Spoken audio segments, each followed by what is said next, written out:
Dzień dobry, serdecznie zapraszam Państwa do oglądnięcia takiego krótkiego filmu, gdzie zajęłam się tematem koncertu skrzypcowego Mieczysława Karłowicza. W 2026 roku będziemy obchodzili 150. rocznicę urodzin tego wspaniałego polskiego kompozytora. Pomyślałam, że warto przeprowadzić wywiady z profesorami, wybitnymi skrzypkami, którzy ten koncert grali, nagrywali go na płytach, wykonywali w Polsce i na świecie z przeróżnymi orkiestrami symfonicznymi, a szczególnie zainteresował mnie temat wykonań tego koncertu skrzypcowego w Zakopanem, miejscu szczególnym i symbolicznym dla tego kompozytora.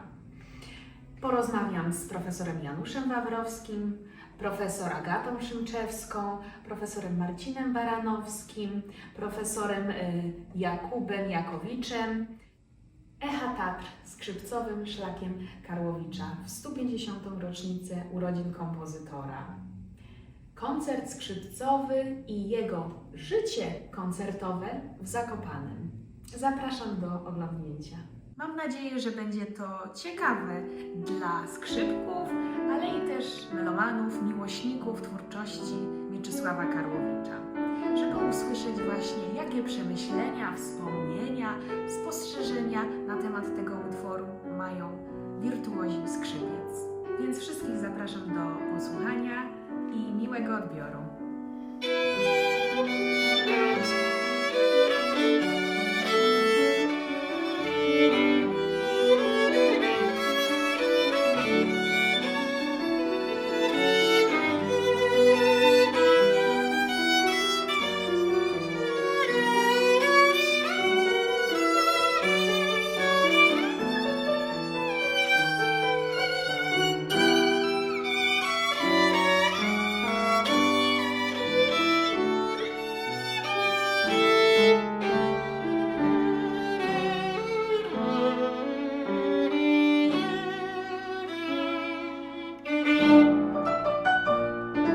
Koncert skrzypcowy A-dur op. 8 Mieczysław Karłowicz napisał z dedykacją dla swojego profesora wspaniałego skrzypka Stanisława Barcewicza.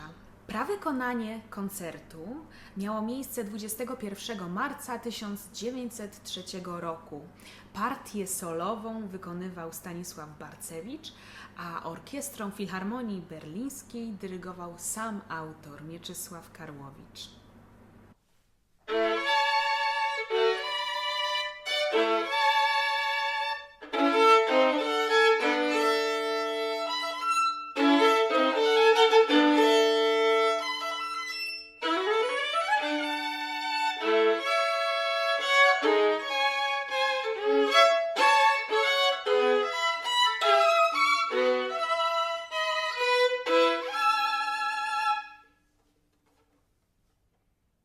Jeśli by się przyjrzeć wykonaniom koncertu Karłowicza skrzypcowego w Zakopanem, to na przykład doszłam do takich wiadomości, że w 1939 roku wykonywała ten koncert Eugenia Umińska jako solistka z orkiestrą radiową z Warszawy pod batutą Grzegorza Fittelberga. I to było dokładnie zimą w 30. rocznicę śmierci kompozytora. Znajduje się w Szkole Muzycznej w Zakopanem, która nosi imię Mieczysława Karłowicza. Za mną w sali koncertowej piękny portret patrona szkoły autorstwa Arkadiusza Walocha. Z kolei na fasadzie budynku można zobaczyć płaskorzeźbę przedstawiającą Mieczysława Karłowicza autorstwa Henryka Buszca. W 1977 roku Zakopiańskiej Szkole Muzycznej nadano imię Mieczysława Karłowicza. Co ciekawe, podczas właśnie tej uroczystości był koncert Filharmonii Krakowskiej i zabrzmiał m.in. koncert skrzypcowy A-dur Mieczysława Karłowicza, gdzie solistą był Andrzej Grabiec. Podczas tej uroczystości szkole została przekazana też rzeźba autorstwa zakopiańskiego rzeźbiarza Michała Gąsienicy-Szostaka. Wiele jest szkół w Polsce, które noszą imię tego znakomitego polskiego kompozytora. Jest też wspaniała filharmonia w Szczecinie, która nosi jego imię, gdzie miałam wielką przyjemność występować. Budynek tam jest też bardzo ciekawy architektonicznie. Przypomina takie z zewnątrz szczyty gór opruszone śniegiem, łokurzone śniegiem, jakby kto powiedziała po góralsku. I przepiękna, o znakomitej akustyce, złota sala tej filharmonii. Spotykam się dzisiaj z maestro Januszem Wawrowskim przy okazji festiwalu Muzyka na Szczytach w Zakopanem. Gratuluję wspaniałego recitalu wczorajszego wspólnie z Aleksandrą Świgut. Profesorze, chciałabym przypomnieć, jak dokładnie 10 lat temu, w roku 2015, w zimą 8 lutego, po raz pierwszy słyszałam profesora na żywo, wykonującego właśnie koncert skrzypcowy Mieczysława Karłowicza w Zakopanem z orkiestrą Akademii Beethovenowskiej. Chciałabym spytać, jakie wspomnienia towarzyszą właśnie temu wykonaniu i Karłowicza, i to w tym symbolicznym miejscu w Zakopanem właśnie.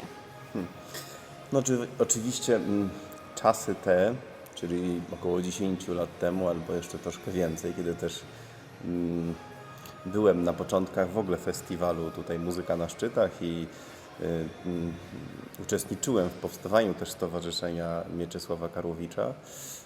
Były takim czasem wielkiej fascynacji koncertem, poznawaniem go. Oczywiście wcześniej go grywałem, ale takim wchodzeniem w tekst, wchodzeniem w ogóle w muzykę Karłowicza, kiedy odkrywałem różne jego utwory skrzypcowe, często niewydawane w ogóle, albo wydawane gdzieś tam w małych nakładach, tak bardziej naukowo, szczególnie o młodzieńczych utworach mówię. I oczywiście pieśni Karłowicza, zresztą do słów poetów, którzy też mieszkali i bywali w Zakopanem. I oczywiście jego poematy symfoniczne, czy Symfonia Odrodzenie, które też gdzieś tam zawsze nawiązują do gór. Nie bezpośrednio, tak jak to robił Szymanowski, że czerpał z folkloru góralskiego, ale jest to muzyka, tak powiem, światowa, pisana językiem uniwersalnym, ale o górach na pewno, o dużej przestrzeni i tak dalej. Więc oczywiście zagranie tego koncertu to było bodajże w rocznicę śmierci Mieczysława Karłowicza. Tak, 8 lutego, No było, 106. tak, zresztą ja przez wiele lat bardzo tak przeżywałem. To był taki okres, kiedy bardzo jakby dużo o tym myślałem, że taka niesprawiedliwość losu, że tak utalentowany człowiek tak wcześniej zginął, no w zasadzie w głupiej sytuacji. Człowiek, który był bardzo doświadczony w górach, nagle po prostu, z tego co wiem, to była jakaś absurdalna rzecz, jakaś w sumie do przewidzenia i tak dalej. No niestety zabrał go nam los.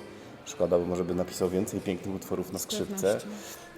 No i dla mnie to, mówię o tym wszystkim, bo dla mnie to miało też jakiś taki wymiar duchowy, zagrać w tym miejscu, gdzie on bywał, przechadzać się tymi samymi uliczkami, patrzeć na te same góry. Jest to inspiracja niewątpliwie, gdzieś tam w tym koncercie słychać te przestrzenie gór, te widoki. To jest absolutnie, uwielbiam w ogóle słuchać tego koncertu, czy jego poematów symfonicznych, na przykład jeżdżąc po górach samochodem. Tak? To jest przeżycie. No i oczywiście zagrać ten koncert, tak jak już powiedziałem, to było wielkie przeżycie dla mnie. Tak. Czyli można powiedzieć, że jakieś echa Tatr słychać w tej muzyce, przestrzeń, symfonika, wielka orkiestra i wspaniała melodia. A chciałabym spytać o kadencję. Kompozytor napisał własną, oryginalną, myślę znakomitą, udaną, taką zgrabną i niezwykle efektowną, akordową kadencję, ale też wspaniała kadencja jest tutaj Twojego, Janusz, autorstwa. Chciałabym spytać właśnie, skąd pomysł, w którym roku ona powstała i czy od kiedy właśnie została napisana, to już zawsze wykonując Karłowicza z orkiestrami symfonicznymi grasz swoją, czy czasem sięgasz jeszcze po tę oryginalną? Tak, z tą kadencją było tak, że tak jak uwielbiam cały koncert od A do Z i pochwalam każde dźwięki, jakoś ta kadencja jest zgrabna rzeczywiście, ale no jakiś miałem z nią problem. W sensie znając symfonikę Karłowicza, znając pieśń Karłowicza, troszkę mi brakowało w tej kadencji pokazania frazy, śpiewu skrzypiec. Ona jest taka bardzo zwarta, ale jednak techniczna, dosyć szybka, tak jak mówisz, akordowa i mi troszeczkę brakowało tego Rozśpiewania. aspektu właśnie śpiewności, tych tematów. I będąc pod wielkim wrażeniem chyba najsłynniejszego poematu symfonicznego, czyli Stanisław i Anna Oświecimowie, który ma przepiękne, właśnie takie przelewające się tematy, jak u Straussa, jak u Czajkowskiego po prostu, postanowiłem gdzieś wpleść ten swój wątek, jakby moje wyobrażenie o muzyce Karłowicza i połączyłem temat w zasadzie właśnie z tego poematu symfonicznego razem z tematem drugim z pierwszej części koncertu. One tam się tak przeplatają na zmianę. Dodałem troszkę też takich cytatów harmonicznych, czasami właśnie z poematu symfonicznego. Zastosowałem różne takie techniki, już bardziej jak u Izaja czy u Wieniawskiego, które gdzieś tam zapewne Tak, fantastycznie. słyszał Karłowicz, ale starałem się, żeby tam był też ten motyw właśnie tej frazy, tej śpiewności, żeby pokazać te piękne harmonie karłowiczowskie z różnych utworów. I cieszę się, że kadencja się spodobała wielu osobom. Już wiem, że jest młodzież, która sięga po te nuty. Nawet ostatnio muszę się pochwalić, bo to jak byłem malutkim chłopcem, to był jeden z moich idoli, Bartek Nizioł. Rozmawiałem z nim dokładnie parę dni temu, rozmawialiśmy przez telefon i właśnie gratulował mi tej kadencji. Powiedział, że jest fantastyczna i że może ją kiedyś też zagra. Także kiedy to było? Wydaje mi się, że to mogło być jakoś krótko przed pandemią, że to było gdzieś może 17-18 rok. Trudno mi w tej chwili tak powiedzieć dokładnie, w którym to roku było napisane, ale od tego czasu już grywam Czyli w tylko tą Zakopanem, bo kadencję. już nie pamiętam, była jeszcze ta Jeszcze oryginalna. grałem tą oryginalną, tak. A na jakich skrzypcach wtedy w Zakopanem? To był Wojciech Topa, czy już Serafin? To mógł być instrument sygnowany jako Serafin, tak. To mógł być ten instrument. Był on na pewno jeszcze oczywiście przed tym, kiedy otrzymałem instrument Stradivariego. Tak. Tak, fantastycznie. Ale już miałem okazję zagrać kilkukrotnie na Stradivariusie, Stradivariusie, też właśnie koncert Karłowicza. Karłowicza, Między innymi nagranie, które jest na YouTubie z Orkiestrą Młodzieżową tak. Lutosławskiego Do i posłuchania.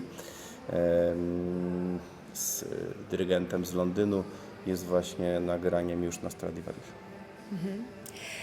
Wspaniale. Wczoraj w klubie rozmów Festiwalu Muzyki na Szczytach przy okazji tamtych programów, koncertu padły tutaj słowa, że według profesora widać podobieństwo, jeśli by już porównywać koncertu Różyckiego, na nowo tu odkrytego, wspaniale nagranego w kolejnej tam rekonstrukcji, że jeśli by już szukać jakichś porównań u kompozytorów polskich, to Tak, właśnie Różycki z Karłowiczem. No tak, dlatego że Różycki wywodził się z tej grupy młodopolskiej, do której z tego co wiem Karłowicz nie należał, tak go kojarzymy. Później. Bardziej Szymanowski należał Tak, do tej grupy. Natomiast oczywiście kojarzy nam się jego muzyka, to jest jakby takie prawie że równoznaczne. I myślę, że jest to koncert Różyckiego z pewną taką kontynuacją tej tradycji, która gdzieś się wzięła też od Czajkowskiego. Wiemy, że Karłowicz był zafascynowany też muzyką Czajkowskiego i Straussa. Ten jego koncert niewątpliwie nawiązuje do tych kompozytorów. I czyli tak że- jest zestawiony na płycie właśnie Różycki. No tak, Różycki z Czajkowskim, tak. A myślę, że trudno mi to, myślę, że to pewna harmonika gdzieś tam jeszcze u Różyckiego była. No on oczywiście pisał koncert swój skrzypcowy w 1944, czyli jakby kilkadziesiąt lat, prawie pół wieku po śmierci Karłowicza, kiedy oni tutaj tworzyli Młodopolsko, ale pewien sposób myślenia o harmonii, taki neoromantyczny, taka przestrzeń w tej muzyce, taka filmowość tej muzyki. bajkowość Bajkowość, stylistyczna. właśnie, bajkowość. To jest to, co uważam łączy Czajkowskiego z Różyckim. Oni zasłynęli z oper i z baletów. I tak sobie myślę, że prawdopodobnie może jak Karłowicz żyłby dłużej, tak sobie możemy pospekulować, może by pisał opery i balety. Może to był ten kierunek, który W tę by stronę. wziął, bo pisał przecież pieśni przepiękne, pisał dramaty symfoniczne. Czyli stylistycznie można by te koncerty jakoś porównywać. Tak, absolutnie właśnie ta bajkowość, ta tak powiem, sceniczność, pomimo tego, że to jest koncert na skrzypce i orkiestrę, gdzieś można wpleść te opowieści. No i taki język po prostu muzyczny-harmoniczny, który był specyficzny dla tych kompozytorów młodopolskich i neoromantycznych. A no, Różycki już pod koniec życia pisał, mówiło się eklektycznie, czyli jeszcze jakby nawiązywał do tego starego stylu, ale no, niewątpliwie można stwierdzić, że koncert Karłowicza jest koncertem, pomimo tego, że niezwykle trudnym dla skrzypka, jest to dzieło mistrzowskie absolutnie. Bardzo dziękuję za rozmowę, profesorze. Dzięki. I dziękuję za to, że profesor jest tutaj wspaniałym propagatorem muzyki polskiej i w kraju, i na świecie. Właśnie ciekawe, może nie jakie w kolejności, bo ciężko może by było przyznać miejsce, ale jakie szczególne miejsce w sercu właśnie propagatora muzyki skrzypcowej na świecie zajmuje ten koncert Karłowicza pośród Wieniawskiego, Szymanowskiego, Bacewicz, Panównika i tak dalej, i tak dalej. Z moich doświadczeń wynika, że myślę, że Karłowicz i Bacewicz, no w przypadku Karłowicza mamy jeden koncert, u Bacewicz to jest różnorodność stylów, 7. ale powiedzmy te środkowe koncerty Bacewicz. Z moich doświadczeń to były koncerty, które robiły największe wrażenie poza Polską. Chociaż grałem i Wieniawskiego, i Szymanowskiego, i Panównika, natomiast to chyba były rzeczywiście koncerty, które robiły wrażenie, bo Karłowicz łączy ze sobą trzy rzeczy. Romantyzm, czyli to jeszcze, co wielu słuchaczy lubi słuchać tej muzyki takiej w systemie dur-moll już bardzo zaawansowanym. Z drugiej strony już jakiś taki język bardziej współczesny, już dwudziestowieczny, Zalążek, tak, zalążek. I właśnie tą filmowość, bajkowość tej muzyki, czyli ona ewidentnie pobudza wyobraźnię, ludzie się czują jakby słuchali muzyki z jakiegoś filmu. I mistrzowskie tematy. Tak, i oczywiście fantastyczna prezentacja skrzypiec, bo jest to świetnie zorkiestrowane, daje popis skrzypkowy, a jednocześnie też orkiestra ma momenty, kiedy wychodzi z wielkimi tutti i to robi po prostu na słuchaczach ogromne wrażenie. Byłam też za czasów studiów na koncercie w Filharmonii Narodowej, gdzie także wybrzmiał w 2017 roku, pamiętam, w pierwszym rzędzie koncert Karłowicza i wiele, wiele innych wspomnień. Bardzo Tak. dziękuję i gratuluję. Dziękuję bardzo, dzięki.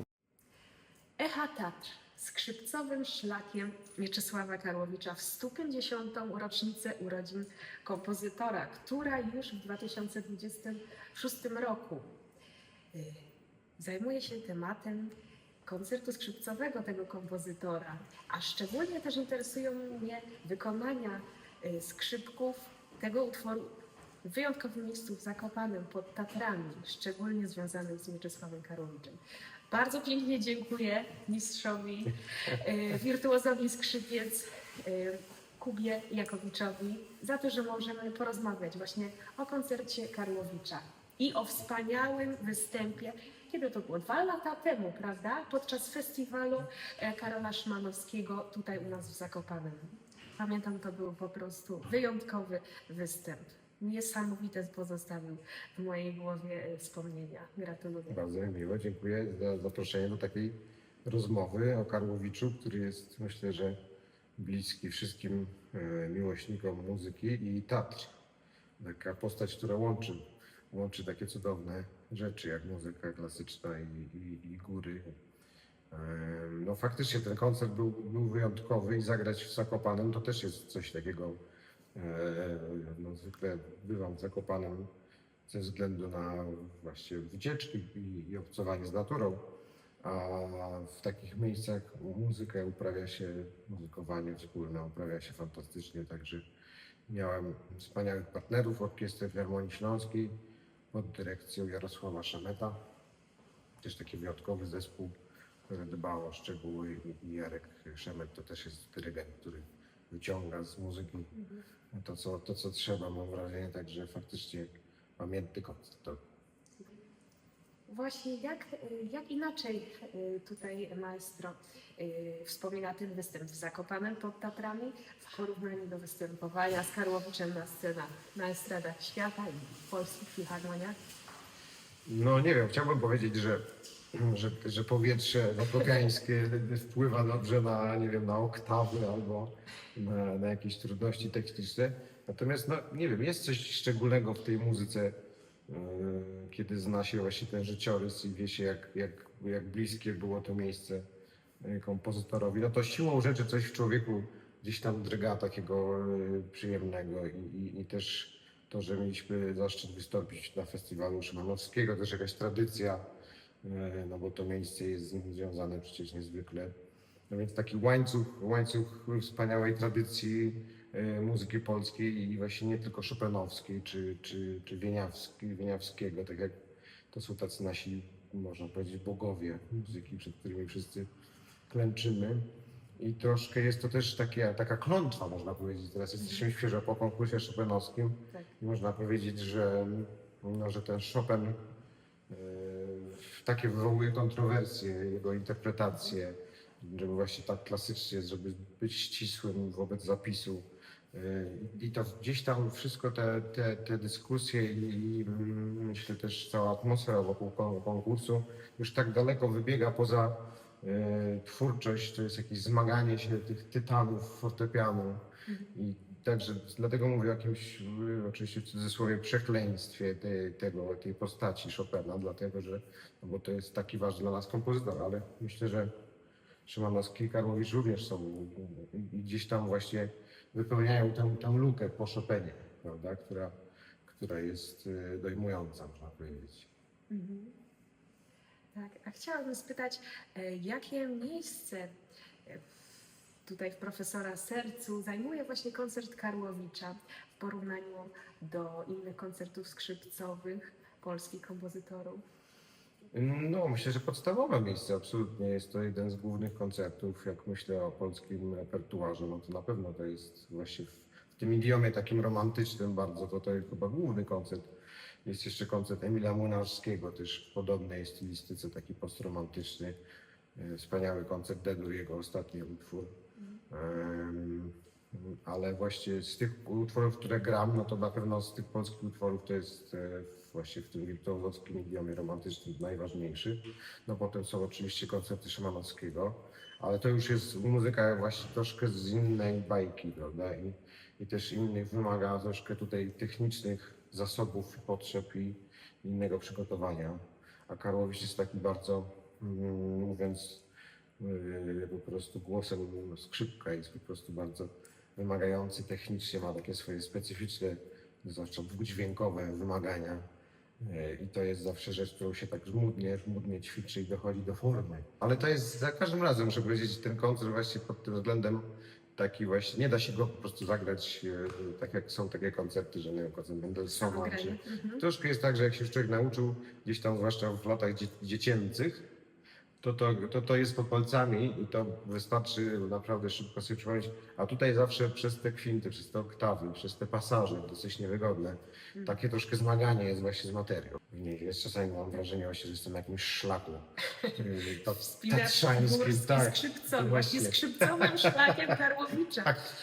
Akurat tak, mój temat. Właśnie tak. Czyli Może coś to się jest, zgadza. może jest to jakiś ma związek z jego. Bardziej wymyślając ten temat projektu, myślałam o właśnie przestrzeni dźwięków w tej rozbudowanej orkiestrze. Absolutnie, tak.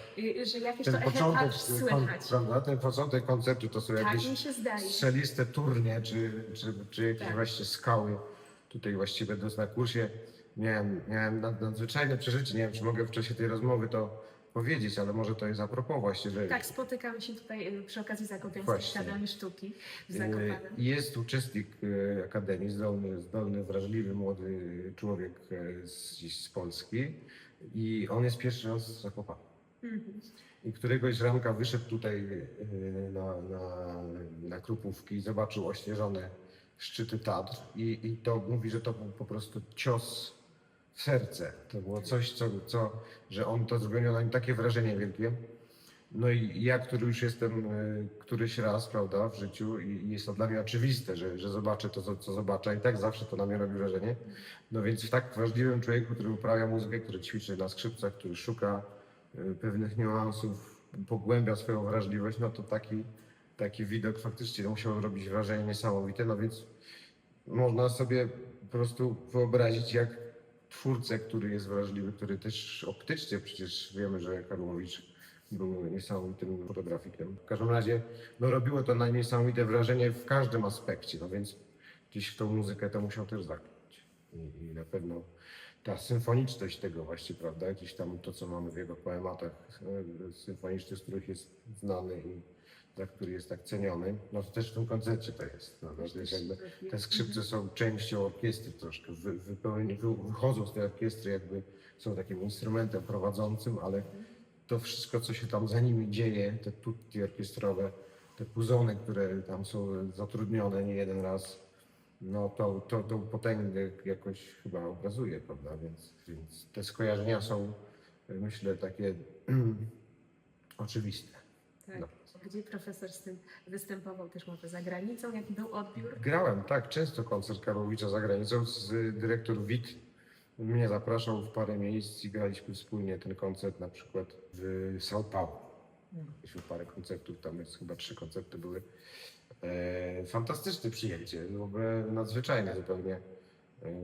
Myślę, że no jest takim pełnokrwistym koncertem wirtuozowskim i być może jakby jeszcze Karłowicz miał szczęście i żył dłużej, no to byśmy się doczekali kolejnych.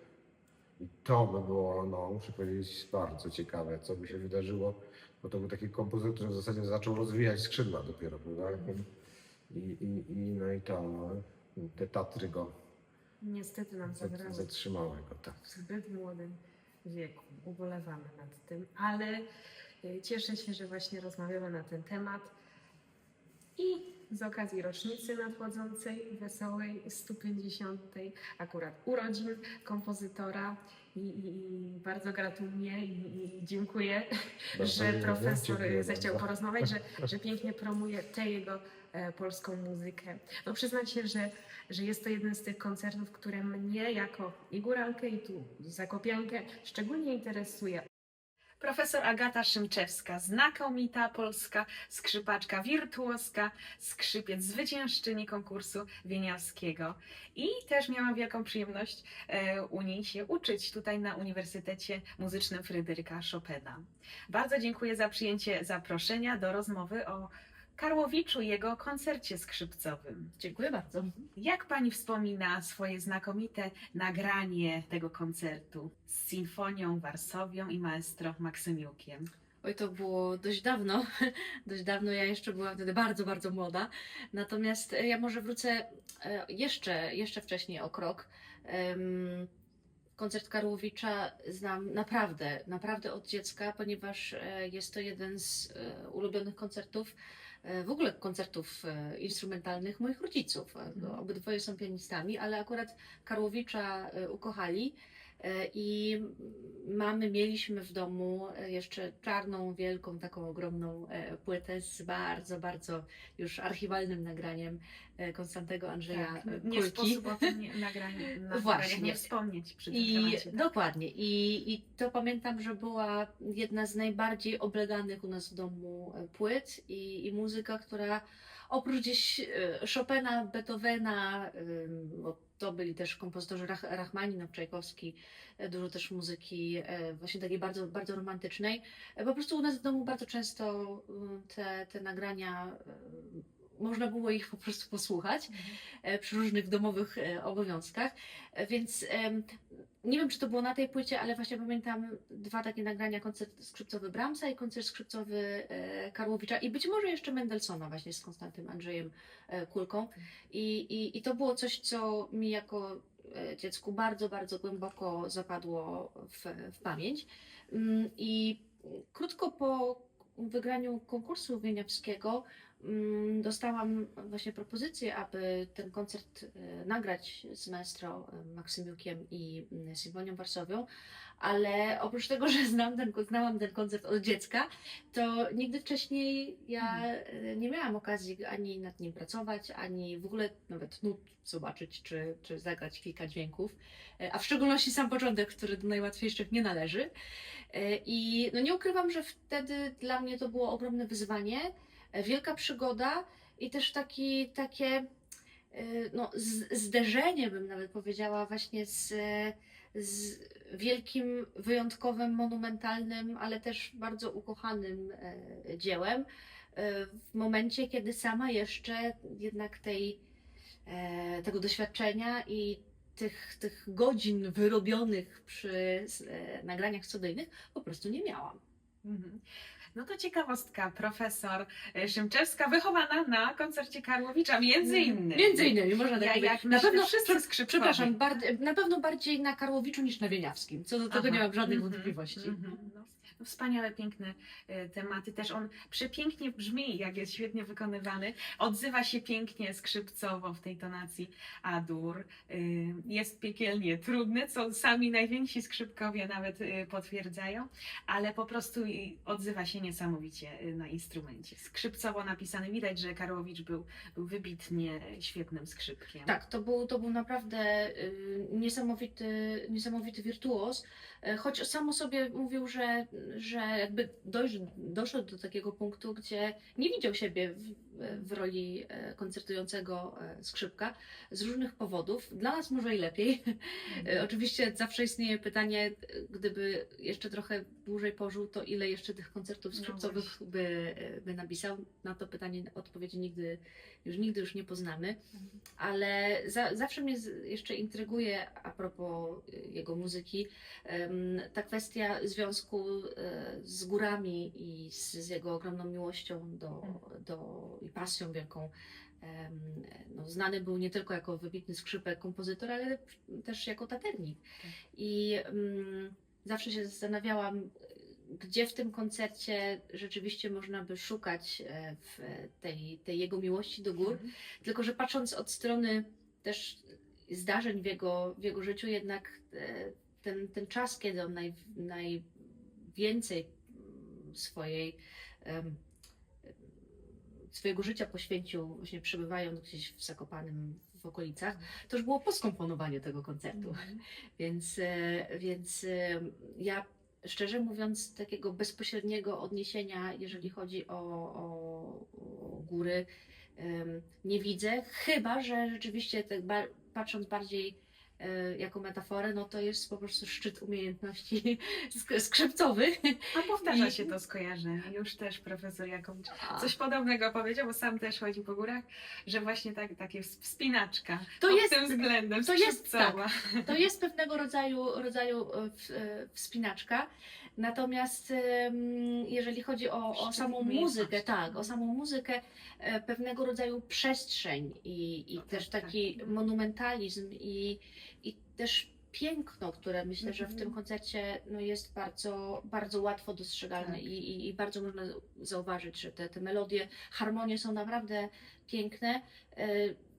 Być może to bym porównywała do jakiegoś takiego odniesienia, czy związku właśnie z naturą, z taką piękną naturą, też z naturą, którą człowiek nie ingerował i nie będzie ingerował. On był za tym, miał takie hasło, że szanujmy przyrodę, prosił o ciszę w teatrach. Tak, i tak sobie wyobrażam, że też pisząc ten koncert skrzypcowy, nie sądzę, że chciał, aby jakakolwiek jedna nuta kiedykolwiek została zmieniona. To znaczy jest to na tyle kompletne, przemyślane i rzeczywiście jakby pod kątem partytury, tam nie ma błędów, prawda? Tam, tak jak natura, tak, po prostu w pewien sposób jest perfekcyjnie nieidealna. Tak samo ten koncert skrzypcowy też uważam, że jest w nim coś perfekcyjnie nieidealnego. Że takie czasem dysonanse, ale tak, że to jest dla skrzypiec bardzo trudne i naprawdę tutaj trzeba się namocować. Na przykład porównując to do koncertu Mendelssohna, tak, który na przykład skrzypcowo jest napisany, jak my to nazywamy tak pod rękę tam nie ma takich momentów, że rzeczywiście musimy się jakoś mocno z instrumentem no, brać za rogi. A tutaj w przypadku Karłowicza, tak jak wspomniałaś, oczywiście to wszystko tak przepięknie brzmi, ale jest poprzedzone gigantycznym nakładem pracy i rzeczywiście też jednym z największych takich wyzwań dla mnie tego koncertu jest właśnie to, żeby grając nie słychać było, jak to jest trudne. Tak, bo tylko wtedy uważam, że to piękno tego koncertu ma szansę przebić się przez tą warstwę niesamowitej takiej złożoności partytury, a też dla orkiestry jest o tyle ciekawe, że wymaga też naprawdę bardzo dobrego dyrygenta, mądrego akompaniatora, który też odpowiednio zbilansuje tą warstwę orkiestrową, ponieważ no, Bogata Karłowicz, instrumentacja. tak, znany był oczywiście głównie z tej swojej twórczości symfonicznej, z poematów symfonicznych. Te jego partytury są naprawdę bardzo, bardzo bogate i rzeczywiście tutaj ta umiejętność wyeksponowania tego komponentu symfonicznego, bo to jest w pewien sposób symfonia, taka też z partią solową skrzypiec, więc żeby nie umniejszyć roli orkiestry, ale też żeby pozwolić na to, aby solista był naprawdę tak słyszalny. No jest to myślę, że ogromne wyzwanie i wielka też odpowiedzialność w ogóle wszystkich osób, które w momencie wykonania tego koncertu stoją na scenie. A jakie szczególne miejsce zajmuje właśnie koncert Karłowicza obok innych koncertów skrzypcowych, które Pani gra, polskich kompozytorów, które Pani wykonuje z orkiestrami symfonicznymi w Polsce i na świecie? Ja tutaj znowu bym się chyba odniosła trochę do tych początkowych lat nauki, ponieważ istnieje pewien taki system poszczególnych, powiedziała, poziomów umiejętności, które jakby zaliczamy w trakcie naszej edukacji. Zaczynamy oczywiście od tych koncertów najłatwiejszych, tych koncertów dziecięcych, później przechodząc już przez te bardzo powiedzmy już zaawansowane, ale nie jeszcze najtrudniejsze.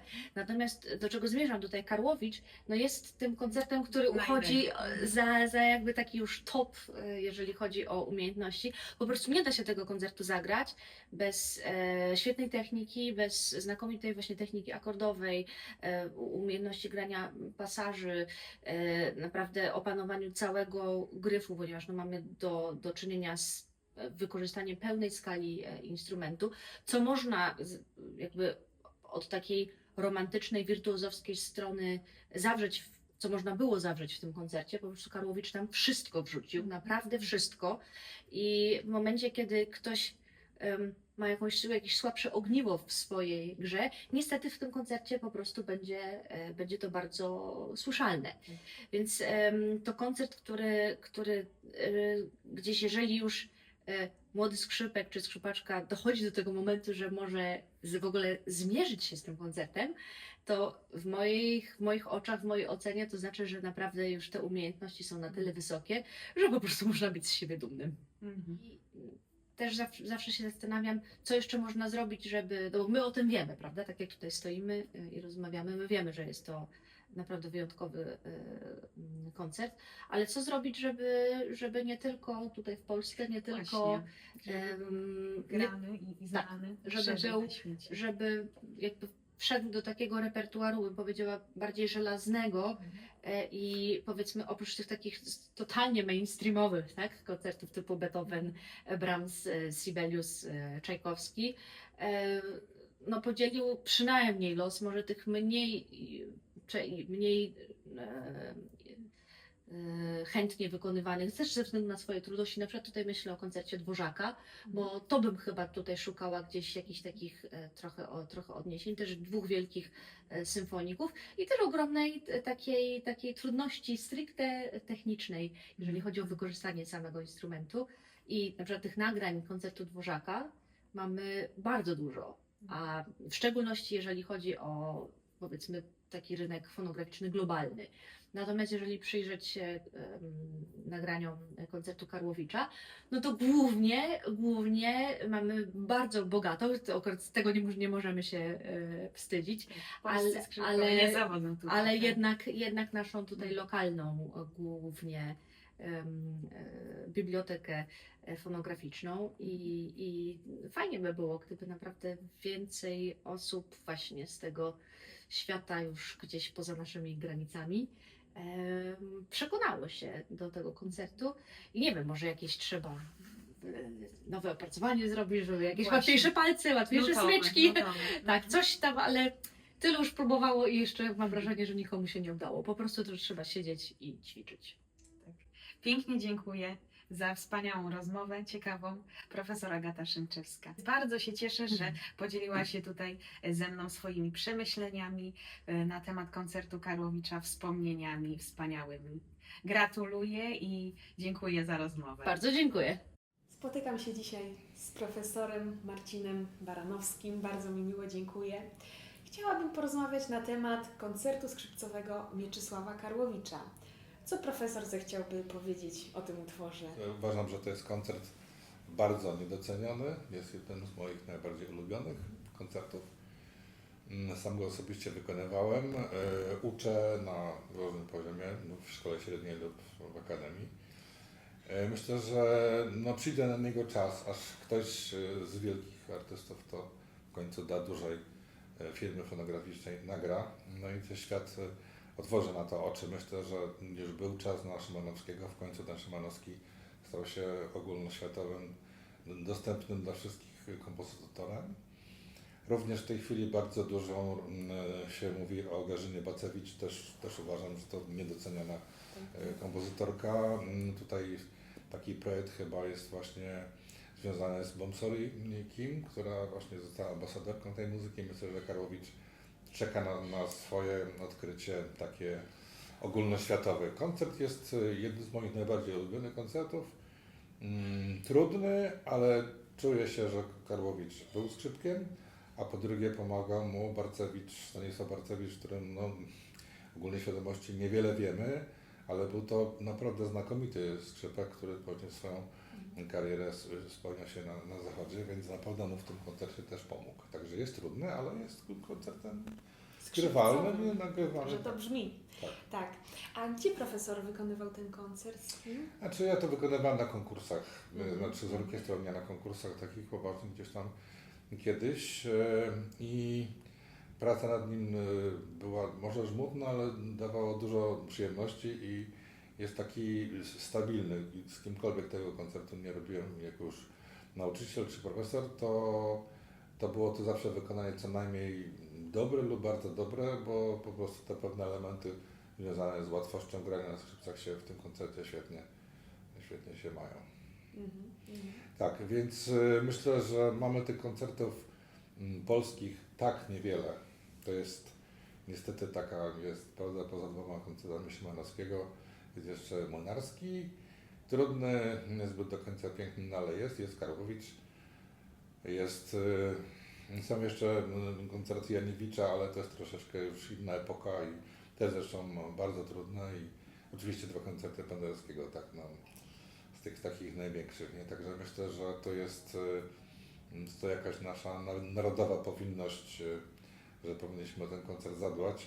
Ja sam osobiście się biję trochę w piersi, bo sama wiedza, jakie w ogóle są materiały oryginalne, czy myślę, że rękopisu nie ma, no, ale z pewnością jest pierwodruk, który albo tego pierwodruka nie, bo musi być jakieś, jak się drukuje to już nie jeden egzemplarz, tylko z tych x egzemplarzy, także była wojna.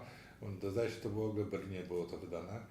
No i powinniśmy chociaż bazować na tym pierwodruku. No jeżeli chodzi o wydania, to znam dwa. Zrobiła kiedyś to profesor Mińska, a potem to poprawiał Antoni Cefalik. No i to jakby było wszystko, te wydania też się w mojej ocenie bardzo mocno zestarzały, bo one mają już tam nie wiem, z 50-60 lat, no to jest cała epoka, jeżeli chodzi o obsługę skrzypiec, o te różne wynalazki, no to lepiej nam też brzmią te instrumenty, struny mają lepsze, nie unikamy pustych strun, które dalej biedy święconej wody się wszyscy wystrzegali, bo one brzmiały jak takie okropne druty, więc myślę, że to jest czas na to dzieło, tak? Żeby aplikaturę nową smyczkowanie Tak, zerknąć do pierwodruku. tak. A też ciekawi mnie, czy profesor słyszy pewną przestrzeń, gór, jakieś echo Tatr w tym koncercie? Tak, czy... ja w ogóle jeszcze chcę na marginesie dodać, że uważam jego tą tragiczną śmierć, no rzeczywiście, jakby w historii naszych kompozytorów mieliśmy pecha, bo i Zaremski, no to w ogóle zupełnie młody człowiek. Myślę, że ten poziom orkiestracji, te wspaniałe poematy symfoniczne, gdzie to jest, według mnie to idzie w kierunku naprawdę najlepszych dzieł Straussa. I właśnie ta instrumentacja i no właśnie no myślę, że gdyby szczęśliwie dożył jakiegoś wieku późniejszego, mielibyśmy jeszcze wspaniałe różne dzieła. Także ja absolutnie widzę w tym przestrzeń. Jeżeli można było jakimiś obrazami operować, to myślę, że można by było jakby tą jego jakby patrzenie takie przestrzenne, jego umiłowanie również fotografii, z którym właśnie i to, że przebywał w Tatrach, myślę, że na pewno miało to znaczenie przy komponowaniu. Możemy tak to Możemy tak to interpretować, tak. Więc myślę, że i sama forma piękna tego koncertu, i tematy świetne. Sama druga część mogłaby w ogóle istnieć samodzielnie, tak zresztą jak też się dzieje też z koncertami Czajkowskiego, drugiej części. Tak.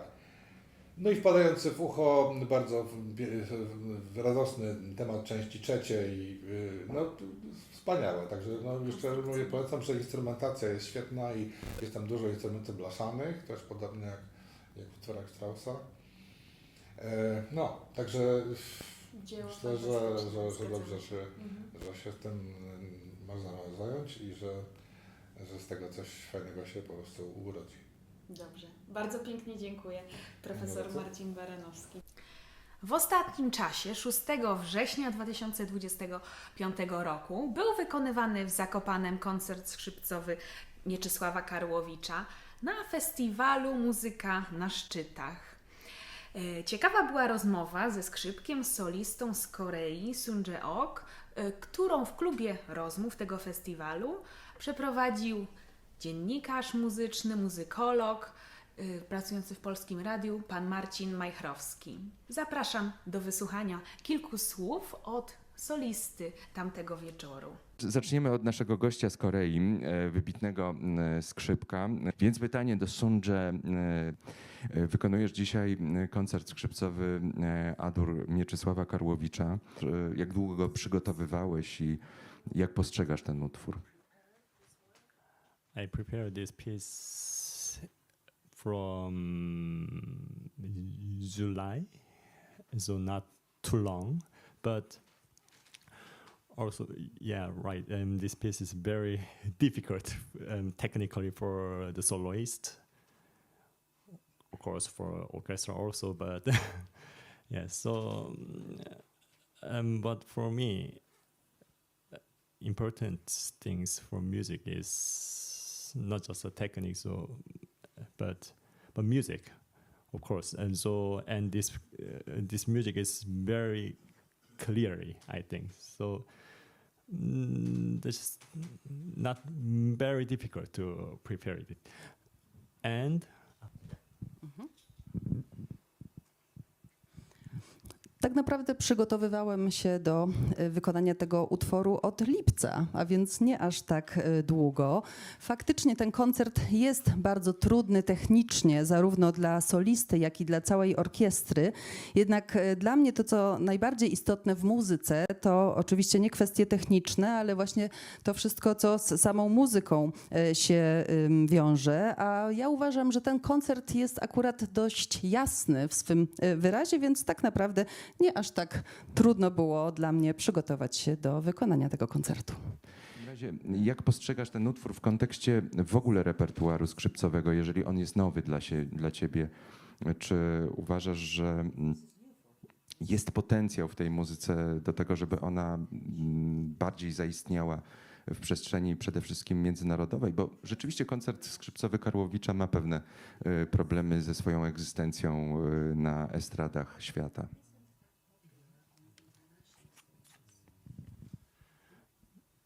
yes, so I think, yeah, of course, since July I prepared the concert, but I know this concerto maybe in 2023. My professor is also my teacher is also Polish. His name is Tomaszewski. Tomasz Tomaszewski. He's a professor in Berlin, and he recommend for me this concert. Und when I first time this concert heard, I thought, wow, how can I why I didn't know this piece before. So I think it's very, of course, it must go to international repertory, because all of this concerto, all parts of this concerto is very beautiful, but especially first movement. There's the first movement has a very huge music in this movement. There's so many emotions, and so many emotions in there. So. Tak, wspomniałem, że do wykonania tego koncertu przygotowywałem się od lipca, ale tak naprawdę znam ten utwór tak mniej więcej od roku 2023.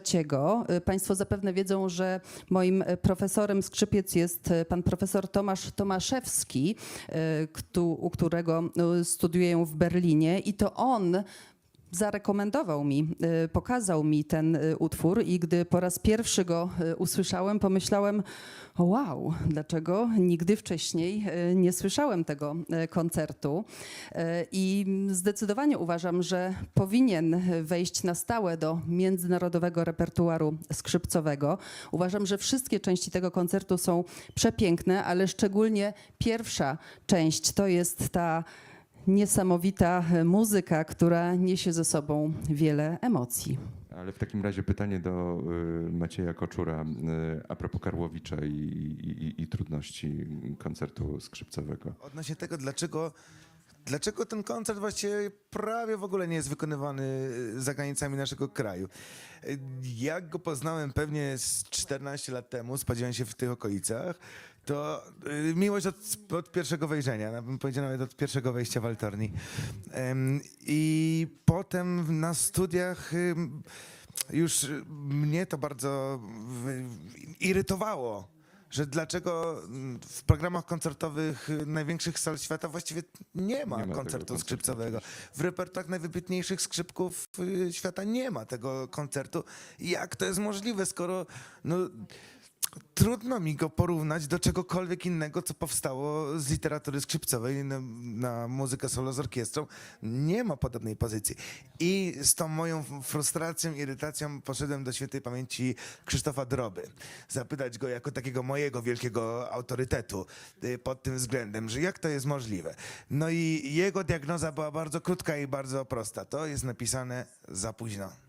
To znaczy na te czasy, początek XX wieku, kiedy Schönberg już dawno temu napisał Verklärte Nacht i poszedł w dodekafonie, to już Minęło. moda była zupełnie inna. No to popatrz, co się teraz Neoromantyzm już pachniał dla publiczności, nawet może nie tyle dla publiczności, co dla kreatorów świata muzycznego.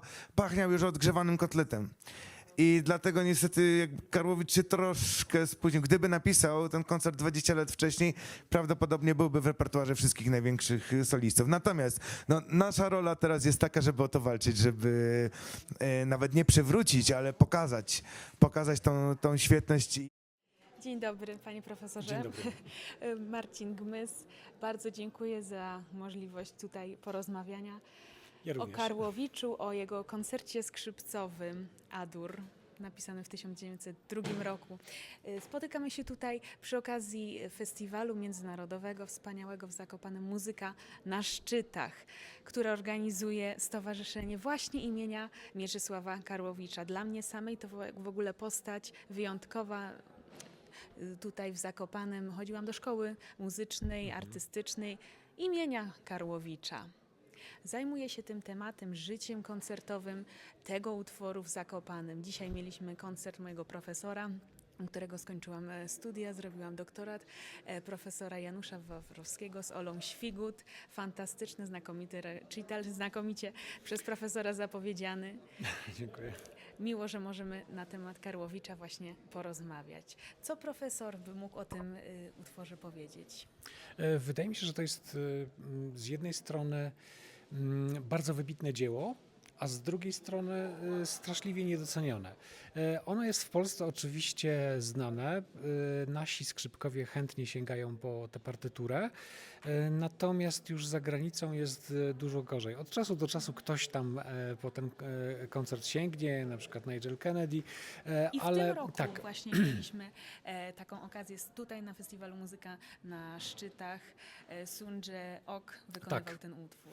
Zresztą było to znakomite wykonanie. Trzeba przyznać, że jak na koreańskiego skrzypka, po którym można by się spodziewać pewnej jakiejś takiej powściągliwości, było to zagrane naprawdę z niezwykłym nerwem, z takim nawet powiedziałbym lekko aktorskim zacięciem, który ten utwór jako utwór wirtuozowski par excellence z pewnością zasługuje.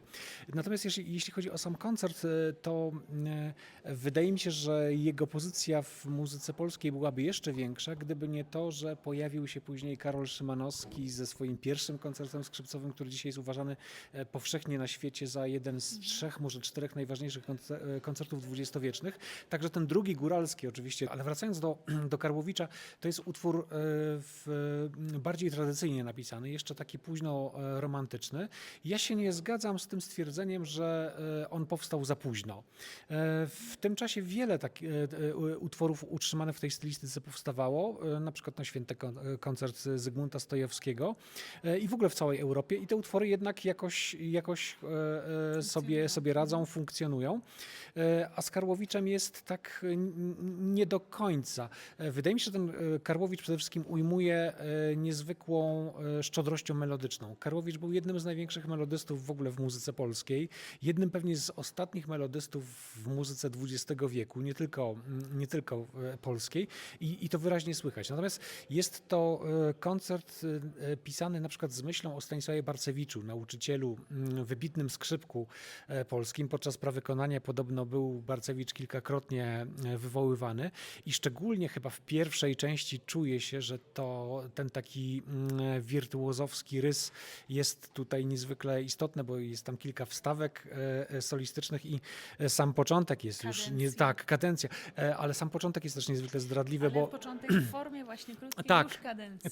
Tak, od razu.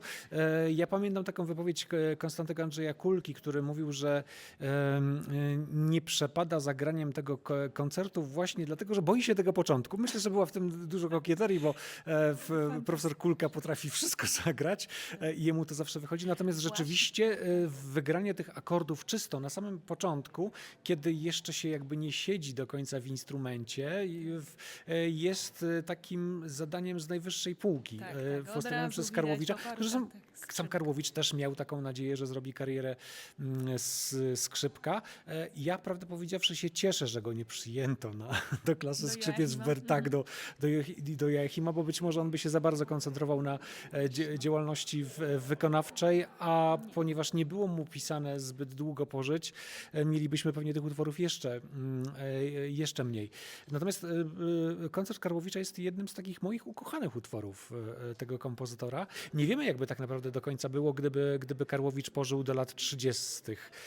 To był kompozytor, który się znakomicie rozwijał. Profesor Leszek Polony uważa, że właściwie te ostatnie partytury, Smutna opowieść w szczególności, już zwiastują jakieś narodziny nowego stylu. Nie wiem, czy Karłowicz by przez kolejnych 15 lat pisał poematy symfoniczne. Myślę, że w pewnym momencie przyszłaby taka refleksja, że to jest już jednak jakaś forma troszeczkę przeżyta i prawdopodobnie poszedłby w coś coś innego. Może wróciłby do pieśni, może do pieśni orkiestrowych, może mielibyśmy nasze Das Lied von der Erde, które jakoś zrekonstruowane czy imaginacyjnie tutaj były zaprezentowane podczas inauguracji Muzyki na szczytach. Fantastyczna koncepcja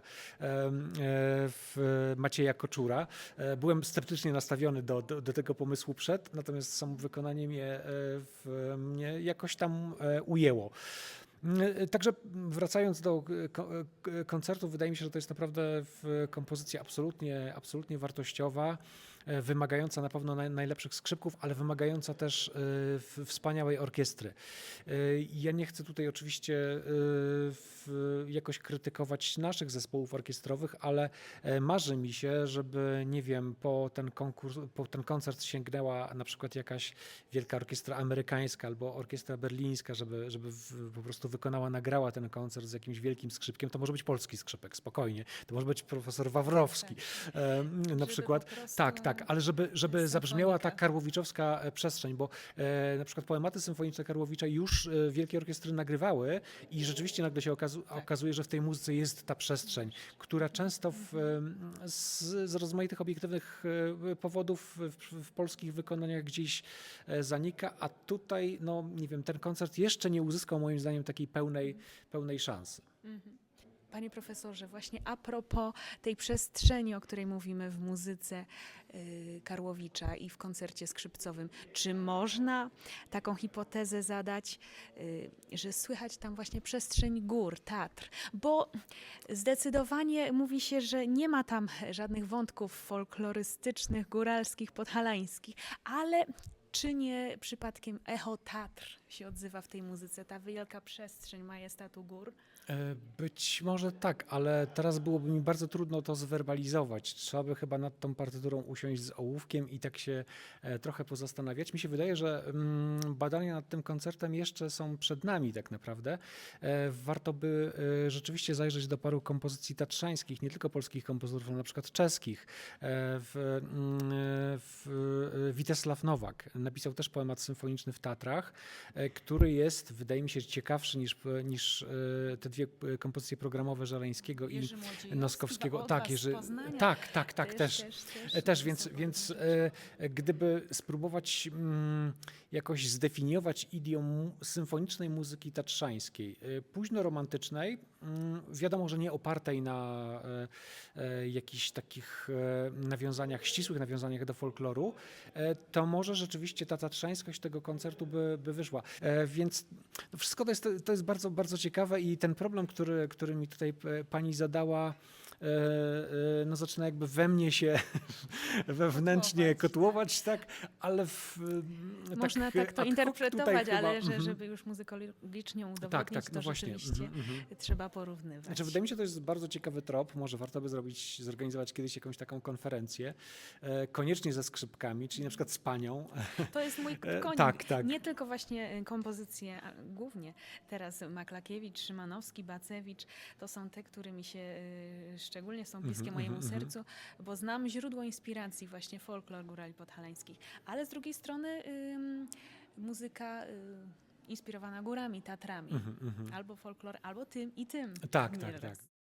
W 2019 roku, w 110. rocznicę śmierci kompozytora, maestro Konstanty Andrzej Kulka wykonał koncert Karłowicza w Zakopanem. Byłam na tym wspaniałym koncercie w Kościele Świętego Krzyża z orkiestrą Akademii Beethovenowskiej pod batutą Moniki Stefaniak. Przy tym temacie nie sposób jest nie wspomnieć oczywiście o znakomitych wykonaniach maestro Kulki, nagraniach studyjnych tego koncertu, czy także nagraniach pani profesor Kai Danczowskiej, Wandy Wiłkomirskiej. Jednym z najnowszych nagrań tego koncertu jest nagranie z orkiestrą Filharmonii w Szczecinie imienia Karłowicza, maestro Bartłomieja Nizioła. Wiemy, że też i zagraniczni skrzypkowie są coraz bardziej zainteresowani tym koncertem. Przykładem są takie płyty jak właśnie nagranie koncertu przez Alenę Baewą czy Nigela Kennedy'ego. Również ja, jako młoda, koncertująca skrzypaczka, dostałam zaproszenie, żeby właśnie w 2026 roku, w przypadającą 150. rocznicę urodzin Mieczysława Karłowicza wykonać jego przepiękny koncert skrzypcowy A-dur op. 8.